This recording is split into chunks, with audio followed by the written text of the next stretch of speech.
Bonjour. Nous nous retrouvons aujourd'hui comme d'habitude dans la thématique de nos enseignements. Gloire à Dieu. Alors, le titre de l'enseignement de ce soir s'appelle « Ta victoire appartient à l'Éternel ». Amen. Je vais prier afin que le Seigneur puisse m'ouvrir les portes de cœur de tout un chacun et que cette parole puisse être une bénédiction pour chacun. Seigneur Dieu, nous te bénissons et te glorifions pour cette belle journée que tu as faite. Celle-ci est pour nous un sujet de joie, d'allégresse et de célébration. Nous te disons merci Seigneur Dieu pour le pain que tu nous accordes, pour la victoire que tu nous accordes dans le nom puissant de Jésus-Christ. Merci Seigneur Dieu pour les stratégies que tu nous donnes, Seigneur Dieu. Merci Seigneur Dieu de disposer les cœurs afin que cette semence qui va être semée puisse trouver un terrain fertile. Daigne mettre, ô Dieu, tes braises sur mes lèvres afin que ta parole soit dans ma bouche comme un feu et comme un marteau qui brise le roc. Dans le nom puissant de Jésus-Christ. Amen. Amen, amen, amen. Nous devons comprendre une chose. L'homme a des projets, mais seule la volonté de Dieu se manifeste. Nous devons le comprendre. Combien de fois avons-nous essayé de faire des choses selon notre intelligence, notre sagesse, et nous nous sommes cassés les dents? Pourquoi? Parce que nous ne connaissions pas les points faibles de notre ennemi. Cependant, lorsque nous connaissons les points faibles de notre ennemi, nous pouvons le vaincre et le terrasser. Proverbe 21, verset 31 nous dit quoi? Le cheval était équipé pour le jour de la bataille, mais la délivrance appartient à l'Éternel. Autre part, dans le psaume 33, verset 16, il est écrit « Ce n'est pas une grande armée qui sauve le roi, ce n'est pas une grande force qui délivre le héros. » On doit comprendre une chose. Ce livre contient le passé, le présent et l'avenir. Toute personne qui sait s'en servir ne peut pas perdre. Romains 1, verset 16 dit quoi? Car je n'ai point honte de l'évangile, car c'est la puissance de Dieu pour le salut de quiconque croit, du juif, premièrement, puis du grec. Gloire à Dieu, en Jésus-Christ, il n'y a plus ni juif ni grec. Nous sommes tous sauvés par sa grâce. Amen. Il faut comprendre une chose. Dieu a créé le cœur de l'homme que pour des bonnes choses. Maintenant, tout le mauvais qui vient dans le cœur de l'homme ne vient pas de l'homme. Il vient des esprits. Souvenez-vous, lorsque Jésus avait dit, Pierre avait dit à Jésus, Jésus avait dit à ses disciples, dans peu de temps, nous allons aller à Jérusalem.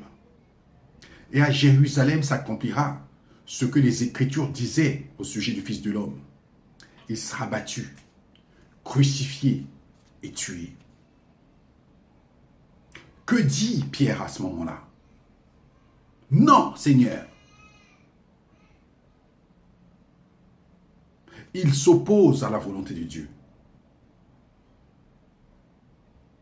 Mais ce n'était pas Paul qui s'opposait à la volonté de Dieu. C'était l'esprit qui avait en Paul. C'était Satan qui ne voulait pas que Jésus aille à la croix. Parce qu'il savait que si Jésus allait à la croix, était mort, il allait ressusciter. Et qu'il allait les délivrer des multitudes.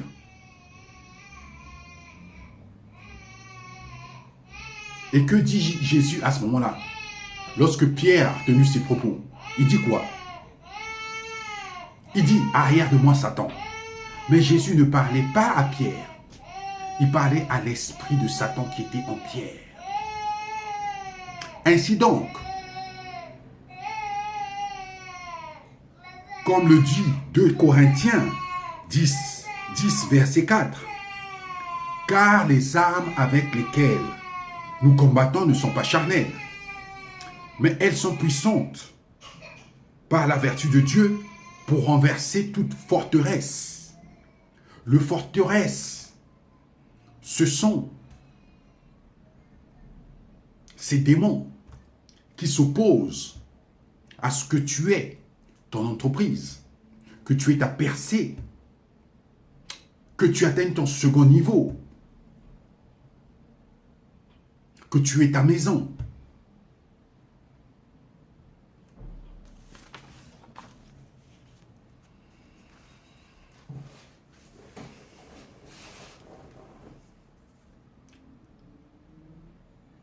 C'est que la parole de Dieu qui nous libère. Ce n'est que les stratégies de Dieu qui peuvent nous donner la victoire. Et cela est la vérité.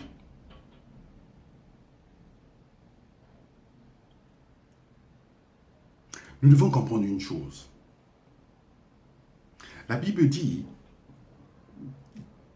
que les pensées de Dieu ne sont pas nos pensées. Que aussi élevés sont les cieux et la terre, aussi élevés sont ses voies et ses pensées. Mais Dieu veille sur sa parole pour l'accomplir. Il n'a pas changé.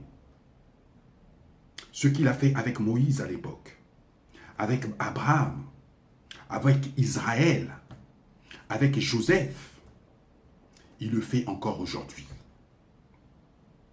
Il donne toujours des stratégies. Parce que son nom est fidèle et véritable.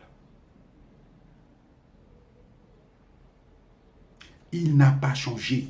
Il est le même. Alors si nous sommes sensibles à son esprit,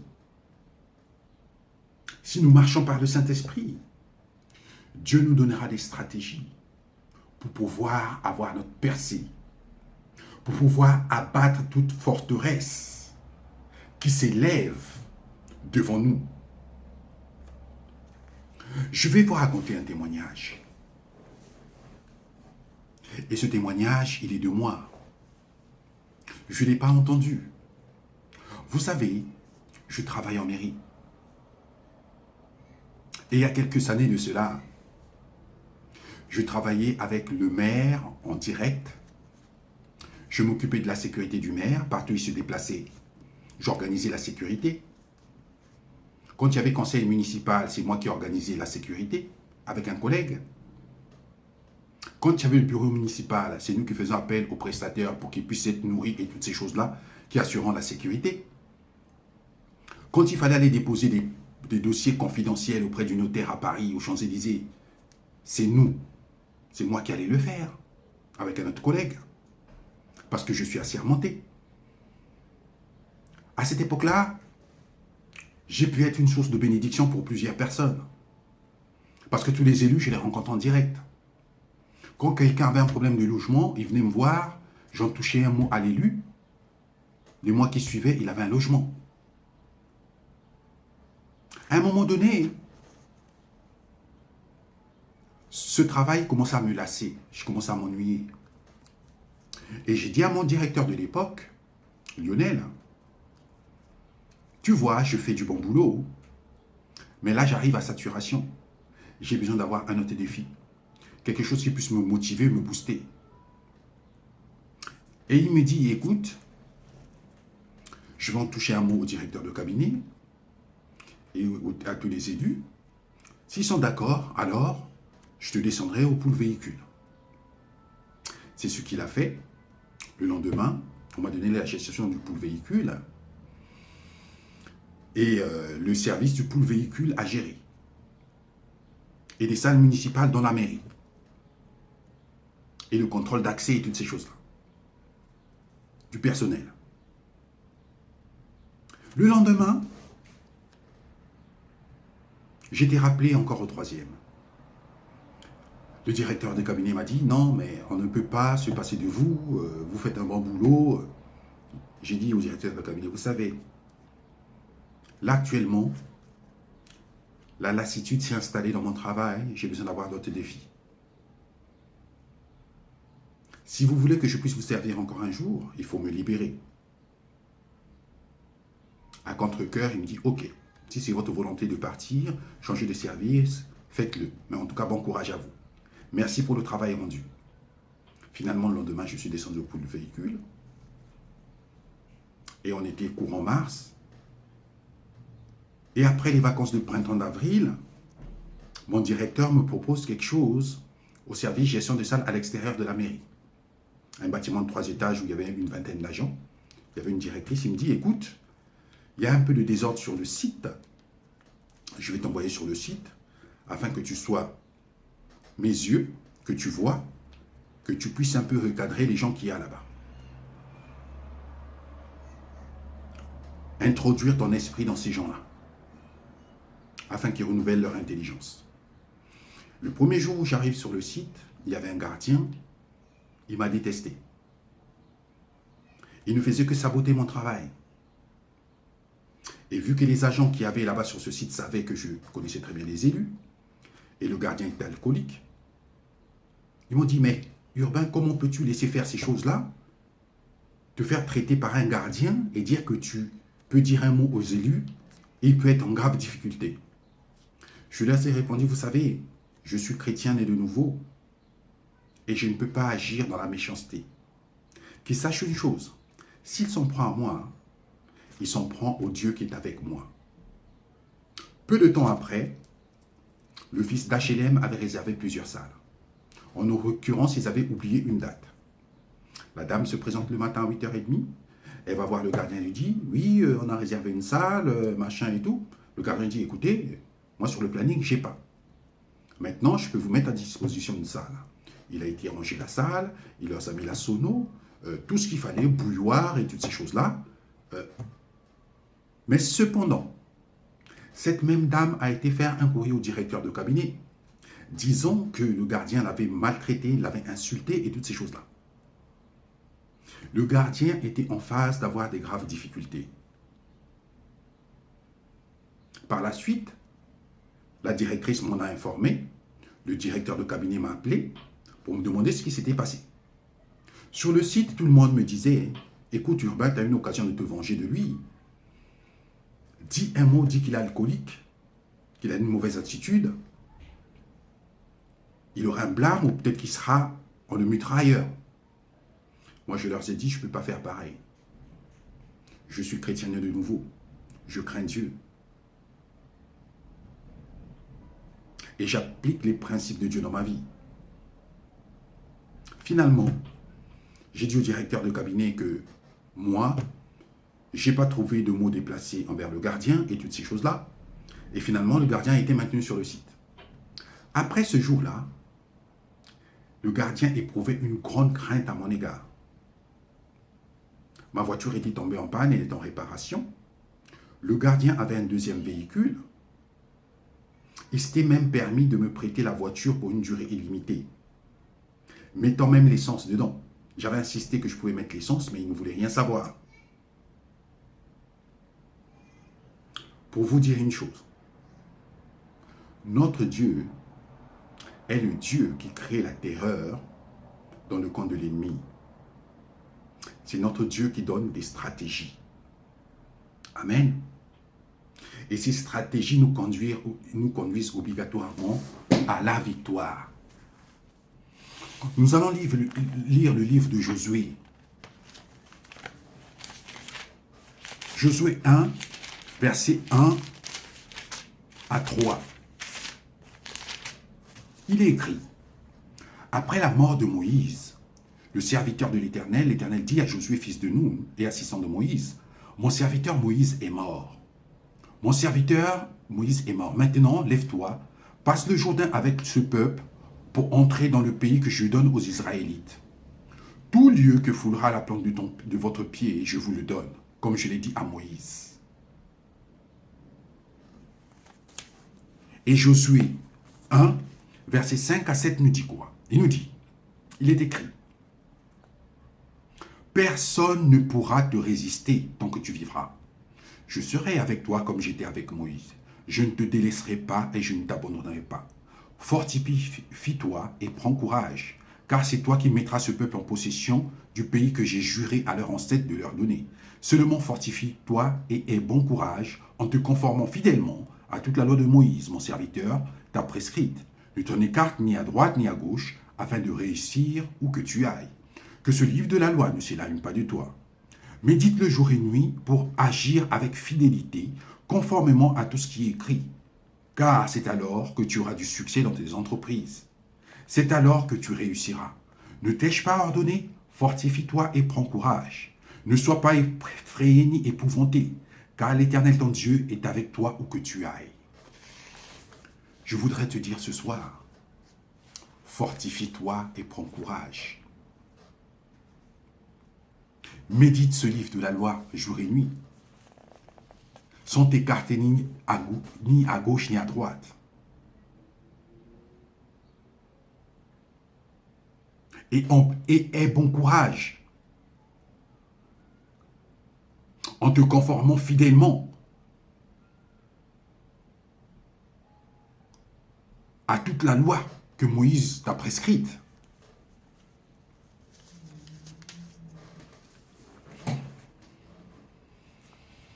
Josué 2, verset 1 à 2 nous dit quoi? Josué, fils de Nun, fit partir secrètement de Sittim 2 espions, en leur disant, allez explorer le pays en particulier Jéricho. Ils partirent et arrivèrent dans la maison d'une prostituée du nom de Rahab, et ils y couchèrent. On dit au roi de Jéricho, les Israélites sont arrivés ici cette nuit pour explorer le pays. Josué n'a pas eu cette idée d'envoyer des espions. C'est l'Éternel qui a soufflé cette idée à Josué, afin que Josué envoie des espions, déceler les points faibles de l'ennemi, pour mieux les contrecarrer, pour mieux les abattre. Josué 6, verset 1 à 20, il y écrit quoi? Jéricho était barricadé devant les Israélites. Personne n'en sortait et personne n'y rentrait. Il y avait une muraille infranchissable. Il y avait des minarets un peu partout. Quand un soldat essayait de monter de la muraille, il était transpercé par les flèches. L'Éternel dit à Josué, « Regarde, je livre entre tes mains Jéricho et son roi, ainsi que ses vaillants soldats. Fais le tour de la ville. Vous tous les hommes de guerre, faites une fois le tour de la ville. Tu agiras ainsi pendant 6 jours. 7 prêtres porteront 7 trompettes retentissantes devant l'arche. Le 7e jour, vous ferez 7 fois le tour de la ville. Et les prêtres sonneront de la trompette. Quand ils sonneront de la corne retentissante, quand vous entendrez le son de la trompette, tout le peuple poussera des grands cris. Alors la muraille de la ville s'écroulera. Et le peuple montera à l'attaque, chacun devant soi. Josué, fils de Nun, appela les prêtres et leur dit, portez l'arche de l'alliance, et que 7 prêtres portent 7 trompettes retentissantes devant l'arche de l'Éternel. Puis il dit au peuple, marchez, faites le tour de la ville, et que les hommes équipés passent devant l'arche de l'Éternel. Lorsque Josué eut parlé au peuple, les 7 prêtres qui portaient les 7 trompettes retentissantes devant l'Éternel se mirent à marcher et sonnèrent de la trompette. L'arche de l'alliance de l'Éternel allait à leur suite. Les hommes équipés marchaient devant les prêtres qui sonnaient de la trompette, et l'arrière-garde suivait l'arche. Pendant la marche, Josué avait donné cet ordre au peuple. Vous ne crierez pas, et vous ne ferez pas entendre votre voix. Il ne sortira pas un mot de votre bouche jusqu'au jour où je vous dirai. Poussez des cris. Alors vous pousserez les cris. L'arche de l'Éternel fit le tour de la ville. Et elle fit une fois le tour. Puis on rentra au camp. Et l'on y passa la nuit. Josué se leva de bon matin, et les prêtres portèrent l'arche de l'Éternel. Les 7 prêtres qui portaient les 7 trompettes retentissantes devant l'arche de l'Éternel se mirent en marche et sonnèrent de la trompette. Les hommes équipés marchaient devant eux et l'arrière-garde suivait l'arche de l'Éternel. Pendant la marche, on sonnait de la trompette, ils firent une fois le tour de la ville, le 2e jour, puis ils retournèrent dans le camp. Ils agirent de même pendant 6 jours. Le 7e jour, ils se levèrent de bon matin, dès l'aurore, et ils firent de même manière 7 fois le tour de la ville. Ce fut le seul jour, ils firent 7 fois le tour de la ville. La 7e fois, comme les prêtres sonnèrent de la trompette, Josué dit au peuple, poussez des cris, car l'Éternel vous a livré la ville. La ville sera vouée à l'Éternel et tout ce qui s'y trouve. Mais on laissera la vie à Rahab, la prostituée, et à tous ceux qui seront avec elle dans la maison, parce qu'elle a caché les messagers que nous avions envoyés.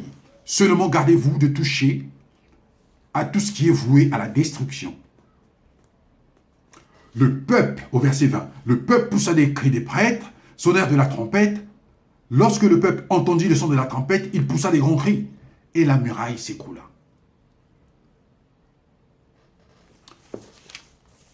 Je vais encore répéter le verset que j'ai cité tout à l'heure. Proverbe 21, verset 31. Le cheval est équipé pour la bataille, pour le jour de la bataille. Mais la délivrance appartient à l'Éternel. Josué avait certainement préparé son armée. Il se disait, je vais faire ci, faire ça. Mais Dieu a contrecarré ses plans. Et Josué s'est soumis à la volonté de Dieu. Parce qu'il savait que Dieu est Dieu. Dieu a des stratégies. Que Dieu est le champion des champions. Qu'il est Yahvé. Finalement, la muraille s'est écroulée qu'à cause des cris des enfants d'Israël. À partir de là, ils ont pu rentrer, prendre possession de Jéricho, tuer tous les hommes, tuer tout ce qu'il y avait à tuer et prendre possession de Jéricho. Ce que je veux te dire par là, cette victoire commence lorsqu'on a reçu le champion des champions. Le plan de rédemption de Dieu. Emmanuel, Dieu est avec nous. Jésus-Christ de Nazareth, l'homme de Galilée. La Bible dit, si aujourd'hui tu entends la voix de son cœur, n'endurcis pas ton cœur. Si tu entends sa voix, n'endurcis pas son cœur. De crainte que tu sois comme ceux qui ont péri dans le désert pendant 40 ans. Vous savez, ceux qui ont péri dans le désert pendant 40 ans, ils ont tourné pendant 40 ans parce qu'ils avaient de la rébellion et de la désobéissance en eux. En vérité, entre Israël, entre la terre promise et l'Égypte, ils pouvaient y accéder en une semaine. Mais parce qu'ils avaient le cou raide, Dieu les a fait tourner dans le désert pendant 40 ans.